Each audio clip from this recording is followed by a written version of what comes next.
voted for the UK to leave the EU. That was 1 million more than voted to remain. But now the whole thing seems so messy and complicated that some people say the only way to resolve the situation is to have yet another vote and ask the public to do it all over again. But could there really be a second referendum? Now yes, obviously some people would support a second referendum and others are completely against it.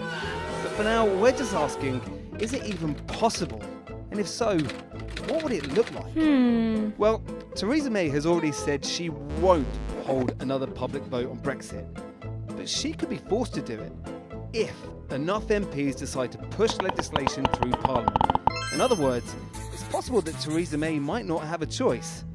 But there's still lots of unanswered questions. First up, what would actually be on the ballot paper? Back in 2016, all this seemed so straightforward. A simple choice between leaving the EU or remaining in it. But, well, as we've seen over the last 2 years, leaving the EU could happen in lots of very different ways. In fact, we did a whole video looking at all the variations with soft Brexit, hard Brexit, and somewhere in between Brexit. You see, at the moment, we're not just part of the EU's political systems, we're also part of the EU institutions like the Single Market, the Customs Union, and the European Court of Justice. So when people voted in 2016, well, what did they actually want? Did they want us to break off all connection with everything? Or should we still be, I don't know, part of the EU's Customs Union or something, or well, anything? Now, of course, plenty of politicians claim that they know what the people really wanted when they voted to leave the EU. But the reality is, none of these complex questions were on the 2016 ballot paper, so it's all just speculation. The only thing we really know for sure is that most voters wanted to leave the EU. We don't know how they wanted to leave. So, if there was a second referendum, it probably wouldn't be exactly the same as the last one. Instead, people might be given more options to choose from. So, what could these options be? Well, one of them would probably be the draft deal that Theresa May has agreed with the EU. Supporters of her plan say she's managed to find a good, pragmatic compromise, but her opponents say it's the worst of both worlds. Whatever you think of it, right now it's the only deal on the table. So if there is another referendum, this is very likely to be one of the options. Another possible option would be to cancel Brexit altogether and remain in the EU. Bonjour. Many Brexiteers, though, say this shouldn't be on the ballot paper. They say the question of whether the UK should leave the EU has already been settled by the last referendum in 2016. On the flip side, people campaigning for a second referendum say, hold on, it's now become a lot clearer what Brexit would actually involve, and people might have changed their mind. And they also say there are big questions about the Leave side's campaign tactics. So if Remainers campaigning for a second vote get their way, this option is also likely to be on the ballot. What about that third choice then? Well, some Brexit supporters say if people don't like Theresa May's deal, they should be able to vote for the UK to leave the EU without any deal at all. But again, lots of people will be against this idea because they're worried that leaving with no deal could lead to economic chaos. Ultimately, the decision on what questions are on the ballot paper will be up to MPs and the Electoral Commission. But at the moment, it looks likely we'd have a choice between all three of these options. Wait a minute!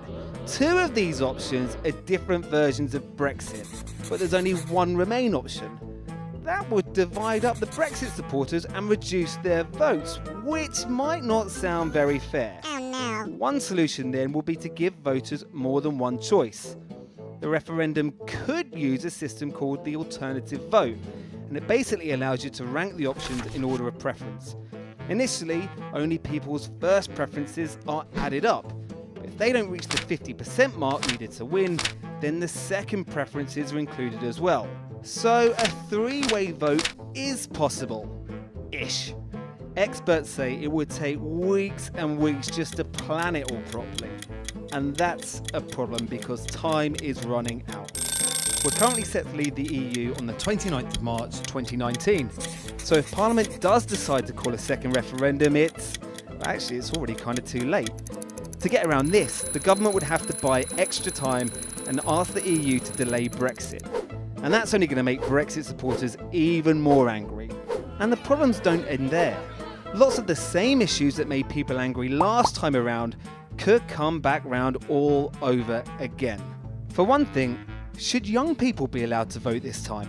In most UK elections, you've got to be 18 to vote, but there are calls for it to be lowered to 16. In fact, 16-year-olds were allowed to vote in another referendum back in 2014 over Scottish independence. Now, some people say, of course they should be allowed to vote. After all, it's them who'll live with the effects of Brexit for the longest. But others say this is just a cynical attempt to try and swing the vote because, well, we know that young people are much more likely to vote Remain. So if they were given a chance to vote in a second referendum, it might just look like a stitch-up in favour of Remainers. Ultimately, it's hard to say whether a second referendum would actually put an end to all this Brexit chaos. It mainly just depends on your viewpoint. Yes, technically it is possible, but it might actually just make even more political chaos. Either way, the issue is not going away anytime soon. So in the meantime, please hit subscribe for all our other animated explainers, reports and loads more.